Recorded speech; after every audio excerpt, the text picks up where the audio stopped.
bonjour à tous et bienvenue sur une nouvelle vidéo de Genette Alpha. Aujourd'hui nous allons voir et présenter la nouvelle salle du musée océanographique qui présente de nombreux dispositifs et jeux interactifs pour les visiteurs.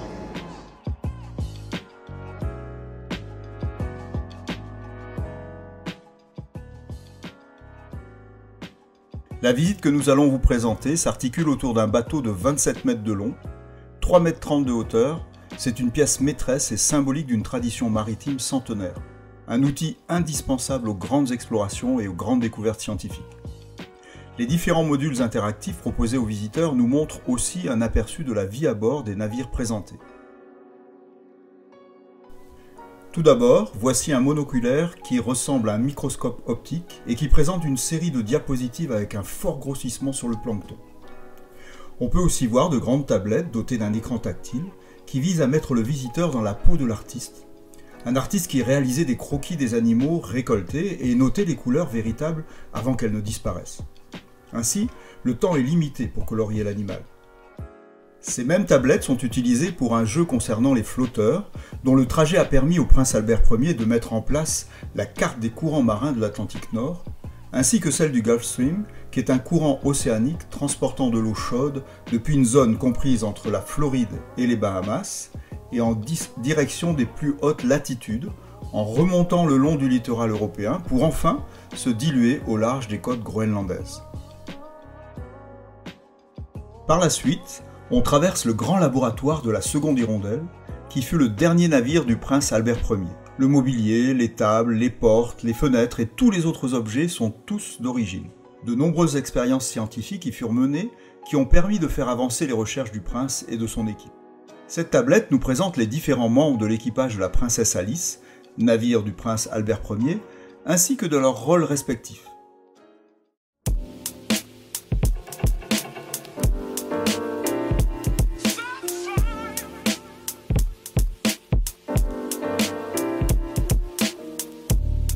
À travers des théâtres optiques qui sont présents à plusieurs reprises dans cette nouvelle salle, un comédien se glisse dans la peau du prince Albert Ier et nous livre le récit de ses expéditions les plus marquantes, créant ainsi une immersion par la narration.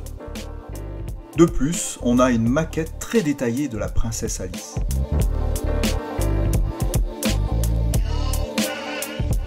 Lorsqu'on entre dans la coque du bateau, on peut découvrir les destins croisés du prince Régnier III et du commandant Jacques-Yves Cousteau, à travers les dates clés qui ont marqué leur histoire et qui sont présentées sur une frise chronologique.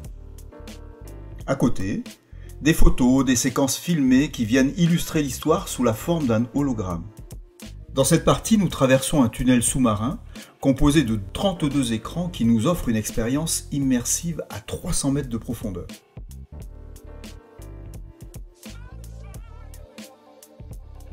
Sur le pont, un jeu permet de mesurer notre niveau d'éco-citoyenneté au quotidien ou en tant que décideur.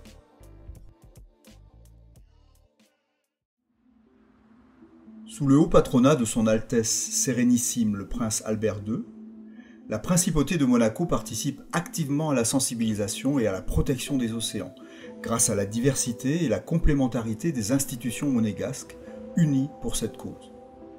Ce dernier témoigne de sa passion, de son engagement pour les océans, sous la forme d'un hologramme au réalisme impressionnant. Par la suite, on découvre les grands dangers qui menacent notre planète grâce à des vitrines interactives. Cet atelier nous permet de devenir un consommateur plus éco-responsable en nous demandant de choisir une espèce marine en vue de nous donner des conseils concernant son achat. Nous sommes informés par exemple du fait que cette espèce est ou non affectée par la surpêche et si on peut l'acheter et la consommer en toute sécurité. De plus, on peut connaître la localisation des aires marines protégées, ainsi que des informations supplémentaires sur ces dernières. Cet atelier permet de visualiser la hausse de concentration en CO2 dans notre atmosphère, provoquée par les activités humaines depuis les 150 dernières années, causant l'effet de serre. L'objectif ici n'est pas seulement d'exposer, de sensibiliser, mais également de convaincre, de fédérer de manière plus engageante à la protection des océans. Ce nouvel espace se positionne ainsi à la croisée du rôle politique et fédérateur de la principauté de Monaco. Au-delà d'offrir l'opportunité d'apprendre, de comprendre, l'espace Monaco et l'océan nous invitent à l'action en intégrant de nouveaux dispositifs digitaux et des expériences mécaniques. Cet espace favorise la transmission d'un message et il facilite une véritable prise de conscience.